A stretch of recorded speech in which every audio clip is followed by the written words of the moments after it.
Nice job. Take it out. All right. Thank you. Thank you very much. Okay.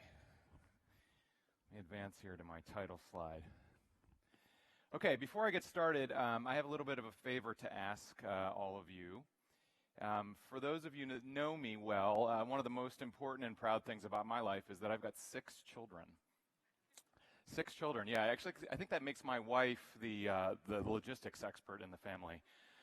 So I texted them that we keep in touch through a group chat message that I've got going with them, and I texted them this morning, I'm making a speech in front of 1,000 people this morning, so please, wish me luck. And my daughter wrote back, wow, are you going to do it in French? No, I'm not going to do it in French. And she just wrote back, lame. Like, come on. But then she wrote, take a crowd selfie. So I think what that means is I'm supposed to turn around and take a picture of the crowd with me in it, and so I'm going to try to do that. And so here comes the favor. What I need from at least the people in the front is to really look excited about the back end. Okay? All right, so here we go. Get this to flip around here. All right, here we go. Crowd selfie. I got to get the goofy Madonna mic in the picture here. All right. All right. Perfect. All right. Thank you very much.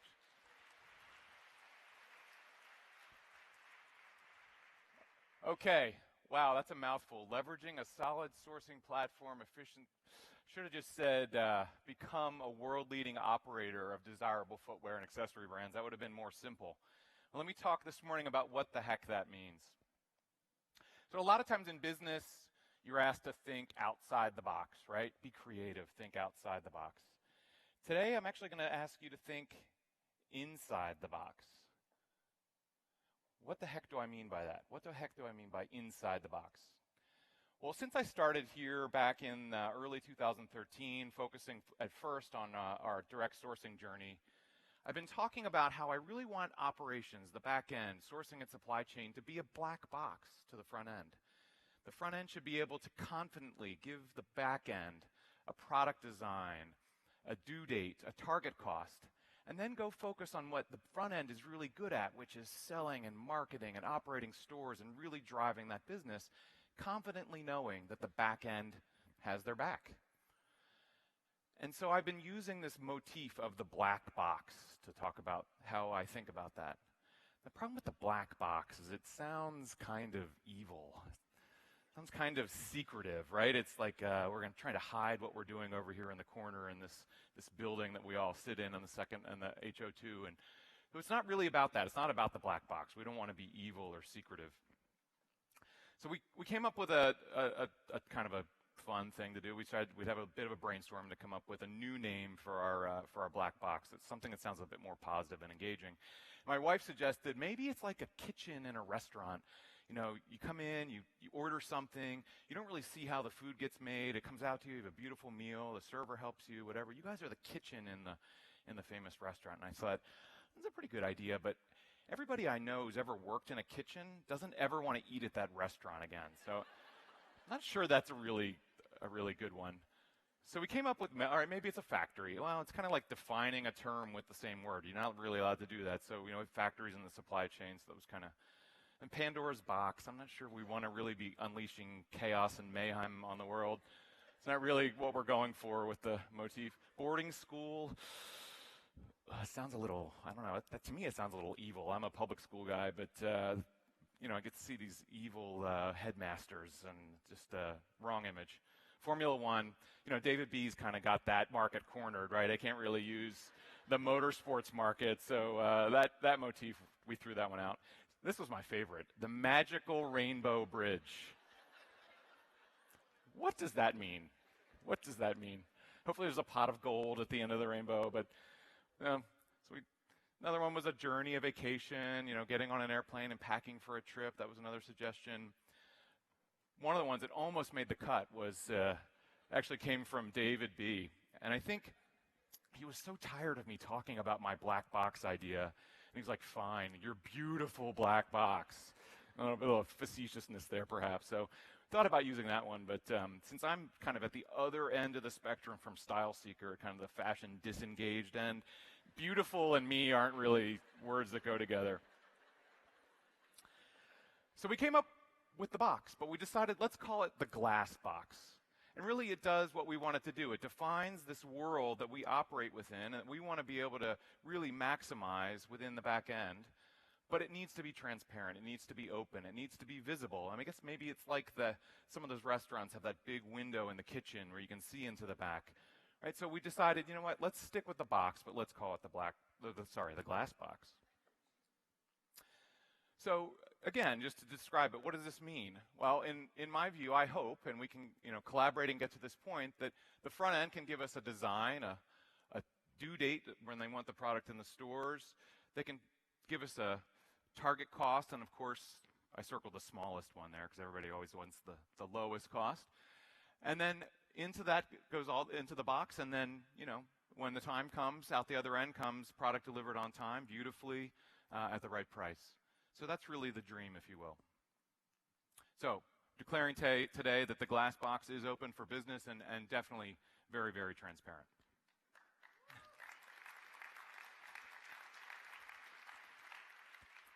So who are these people that work in this glass box? Well, we have organized into 6 teams, and I'm going to go through each of these and talk a bit about just one initiative in each of those areas. But we've got the global planning team, which is really, we've brought together some functions that we already had in the company, the demand planning function, the purchase order management function. But we're creating a new function, which is the supply planning function, and I'll talk a little bit about that. Vendor services used to be called SPP. Everybody's familiar with them. The direct sourcing program that we started back in 2013 is now very much up and running, as Patrick has talked about earlier, and that is a big part of what we do. The supply chain team, getting things from the back of the factory to the consumer. Operations strategy, really kind of helping us all to work together and working on key projects and KPIs. And then, of course, the IT team that helps both the front end and the back end with getting the job done. So how does this all work? What are our projects, particularly for 2016? So in global planning, we really are looking forward to 2 things. One is creating, for the first time, a real global demand plan for the company. What does this mean? Well, today, we plan our business in each business unit, but we do that in many different ways, in many different systems, and many different spreadsheets. And the monumental task of pulling that all together into one view of what our consumer is going to be buying worldwide across all of our product lines is the goal of the demand planning team. Give us that forward visibility for what's coming down the road and what we really need to be able to create and deliver. We then take that demand plan and we turn it into a supply plan. And what this is really about is translating that demand plan, which generally is discussed in consumer-facing terms, departments and categories and classes and subclasses, or maybe how we navigate on the web, and turning that into something that the supply chain and sourcing teams can understand. So sourcing cares about what types of factories do we need. So how many units are we going to do in a certain construction type? Supply chain cares about how big is this stuff? How many cubic meters of goods are going to need to move around the world? So we're really translating that plan and giving then the back end of the business the visibility they need to reliably and consistently deliver on that glass box promise. And then the third thing that kind of pulls this all together is what we call S&OP. And Patrick's mentioned yet this other acronym that we have in other speeches, and it stands for Sales and Operations Planning. But what really is it? Really what it is a set of meetings that happen every month, starting with the GTM output review, where we look at what is shaping the demand, what's really driving the demand in the form of the stories, in the form of the product architecture or the line plan. We then translate that into what is the demand forecast for each of our markets, each of our channels worldwide. That's done in a set of meetings that's the demand review meetings. Then we have a supply review meeting where we take that demand plan on a monthly basis, reproject out what that means to the back end, and make sure that there aren't any gaps in the supply chain team. Jane in China or Craig and his team in supply chain can say, you know what, we really need to move some of these things around in order to make sure we have the capacity. And then finally, what we call the executive S&OP, which we had the second of which just last night. And that's the final capstone meeting where if there are any things that need to be kind of escalated to the leadership team to resolve, which we hope there aren't, but there might be from time to time, that's a chance for the leadership team to really weigh in on those things. So that's what S&OP is. Vendor services. Vendor services was described to me when I first got here as the department that does everything that nobody else wants to do. I think that's true. They do a lot of things that are kind of, very, very important and necessary for us getting the product done, but aren't as maybe sexy and glamorous as designing products, so ticketing and vendor manuals and those kinds of things that we need to operate. This year, we're really focused on two key things in that group. One is quality. We've gotten feedback from our customers, and as we enter new markets, we need to be really paying attention to our quality. And quality doesn't necessarily mean that everything needs to be made out of the best leathers. It just means that the designer's intent really needs to be translated consistently and reliably into product. And so we're putting in place a number of things around the world. We started a mandatory inspection for our agent partners just recently with a third-party quality control system. And more exciting, with our own QC staff and actually being used by that third party as well, we've rolled out a mobile QC app where our quality inspectors actually review the quality of the product, take pictures, capture data that we can then analyze through the BI system to understand and learn from the way that we manage quality. The second is compliance. Since we started direct sourcing, we've been really focused on ensuring that our factories are places that we can be proud of in terms of how the employees are treated, in terms of the health and safety of that factory. We want those to be places that we're proud to be producing the Aldo Group product. So that's been something that we've really focused hard on and been very strong on. We've also created, actually for the last couple of years, we've had one global policy on the content in terms of bad chemicals, lead, phthalates, etc., in our products, one global standard for that. And then in 2016, we're really going to get after much more stringent enforcement and follow through on that policy. So those are the two key things for vendor services. Direct sourcing. So direct sourcing is actually something that's been around in Aldo Group for quite some time. I like to say that Mr. B was doing direct sourcing before direct sourcing was cool. Back when the business was started, it was a small company here in Canada, not big enough really to be doing direct sourcing, so Mr. B was buying product other ways. But early on, he recognized an opportunity. He looked at the cartons, he looked at the return addresses on those cartons that he was getting from these importers, and he saw that there was addresses in Spain and Portugal and Italy. So what did he do? He got on a plane, he got a map, that's how you did it back in those days, you got a map, and he went to these factories and he introduced himself and said, hey, we can both make more money if we eliminate this middleman. So Mr. B really in the early days was doing this. Then around about 2000, industry-wide, the business really moved quickly out of Europe, out of Brazil, which were the traditional markets for making footwear, and into China, massively and quickly. Why? Price. In order to compete, you had to be there. Everybody else was doing it, you had to be there. And the price differential was so great that there was plenty of room to pay an agent, to pay a middleman. It also wasn't so easy, perhaps even more so back then, for a Westerner to find a map, get on a plane, go to a factory, introduce himself to a factory owner in China somewhere. So that's a part of it as well. But since then, a lot has changed, and China, as you all know, has changed massively over the last 15 years. In 2013, the company came up with the idea that we really needed to look at going direct and look at controlling our own destiny and getting rid of some of this price pressure that was coming out of our China business. But more importantly, much more importantly, taking control of our own brand, our own quality, our own on-time delivery. So important to be able to run a global business. So direct sourcing has really grown. You can see when in 2013, when I started, we weren't really doing any. The first year we did 6 million of our 28 million units. This year we'll do about a third of our units through the direct sourcing program. And you can see our plans grow massively over the next few years. And not only is the company growing to 50 million units or more in 2020, but we're going to be doing 80% of that through our direct sourcing platform, or nearly 40 million units of footwear at that point. So it's a massive shift in our business. Yeah, something to be very proud of. Thank you.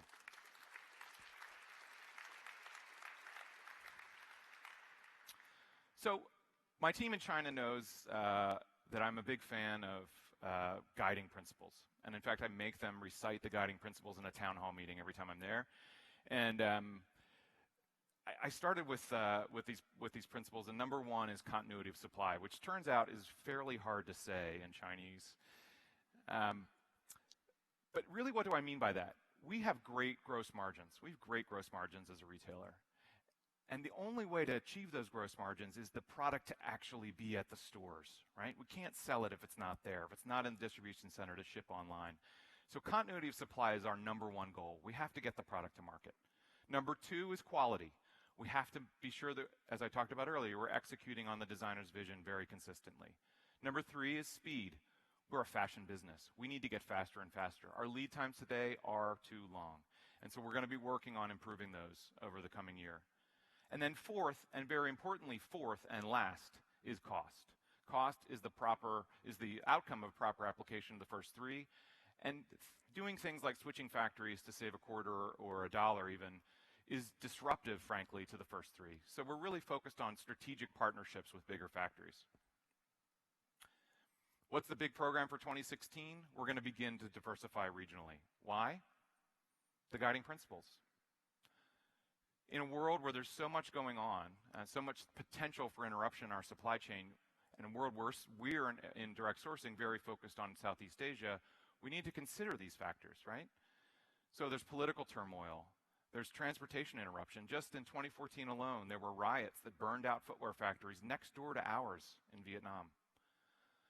There were strikes on the West Coast ports in California that interrupted the supply chains of many, many retailers right before the crucial holiday season. So we need to diversify in order to have reduction in that risk. Quality.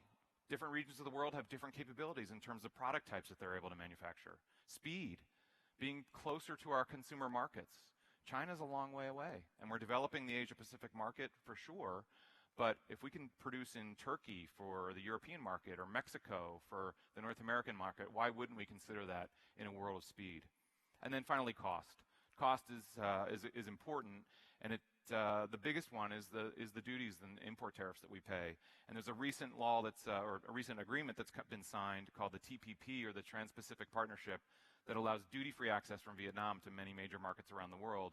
And so that's a huge, huge discount. That could be 15, 20, 25% of the product value that we won't have to pay on import duty.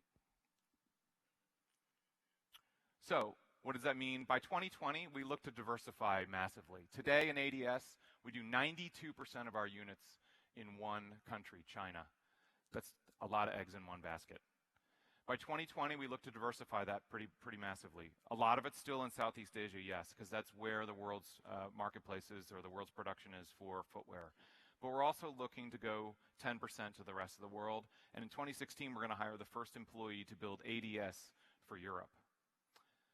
But the other thing that I'd like to remind our China team, and particularly our vendors in China, we had a vendor conference in early November. We brought our vendors in and talked to them. And I said, don't be scared about the 92% to 55% for China. Because if you remember that other graph that showed the huge growth, that actually represents a nearly double number of units in China alone that we'll need to source by 2020. So less share, but still a massive amount of footwear. Supply chain. We really have three things that we're focused on in supply chain this year.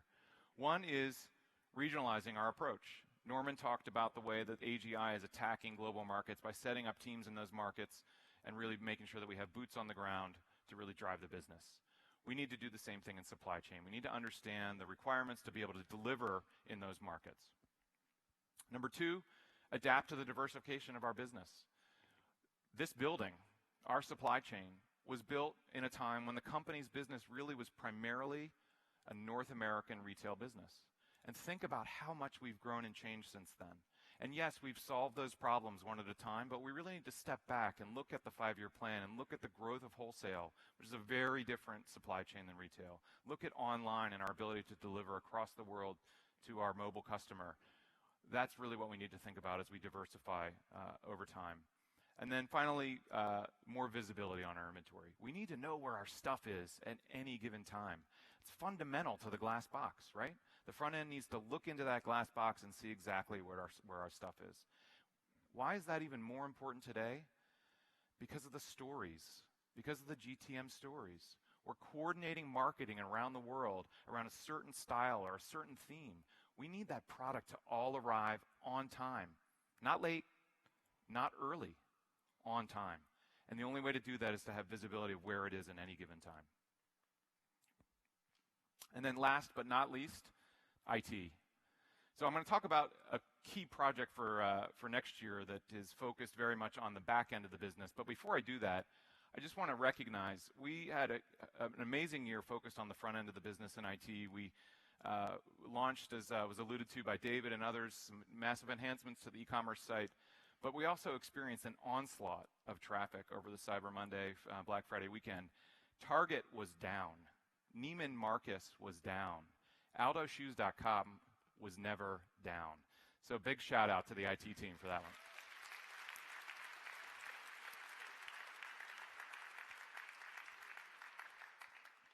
Okay, so plenty of stuff going on in IT over the coming year. Not stopping on running forward with the baton on the work that we're doing on the front end, on the e-commerce enhancements, on the ACS, the connected store work, et cetera.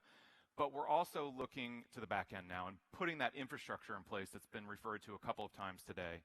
And so we're talking today about the core merchandising and finance project. And I've actually challenged the team to come up with a little bit funner name for that. Maybe we can have Erwin create a really cool video for us about the core merchandising and finance project. But what is that project? Really what we're doing is replacing the core infrastructure of the company. This is the lifeblood of any retailer. Our purchase orders, our inventory control, our finance systems, our cash management, all of that is being replaced by a new system. And over the past 6 months or so, we've been studying this. A group of many of you in the audience were involved in helping us to select our partner for this, which is going to be SAP. So we're going to be implementing SAP at Aldo Group over the coming years. Why? Well, certainly it's going to add stability and lower cost from an IT perspective. Some of you lived through some of the shakiness that we experience in RETEC and other systems. But we're also looking at some really game-changing enablers in terms of how we run our business. Today, one shoe, maybe it's this yellow booty, could be sold by our North American retail stores. It could be sold to our franchisees. It could be sold to a wholesale customer, maybe DSW. It could be sold as maybe a takedown or a SMU for an APS customer, a private label customer. But that same shoe could exist in many different systems as many different product names or SKU numbers. So we don't have visibility to our global pool of inventory for that style. We could do a lot of spreadsheet gymnastics, et cetera, for that one style to figure it out. But nobody wants to do that, right? So we want to be able to have the visibility to that style globally and be able to move that product around the world to satisfy demand. And this is going to be the one of the fundamental game changers of implementing this global system. There are a bunch of other benefits. I think the one that I would highlight on this slide is the other thing that we're looking to do here is take advantage of how everybody else does this. Hundreds of companies have implemented the software that we're going to be implementing. They've figured out how to do PO management and inventory control and all the other things that this system does, and we don't need to reinvent that wheel. I don't think that our customer is going to walk into our store and be more delighted because we have a tricky way of doing purchase order management that's different from everybody else, right? So it's going to take some compromise. It's going to take some hard work and change, but that is fundamental to success on this kind of program. And again, this is all about selling more shoes, and customizing SAP is not going to help us sell more shoes. We start in February of next year very, very quickly with a big team going to be landing and getting going on that right away. And the pilot plan right now is calling for the Call It Spring brand in total across all channels and regions to be rolled out for the middle of 2017. So you can see a massive project that we'll be very focused on. So bottom line, one thing to remember, it seems like everybody's got that one thing to remember in their presentation, is that we are now the glass box. Thank you very much. All right, ready? Okay. Yay. Clicker. Don't need that. All right, so you know what happens when you're the last presenter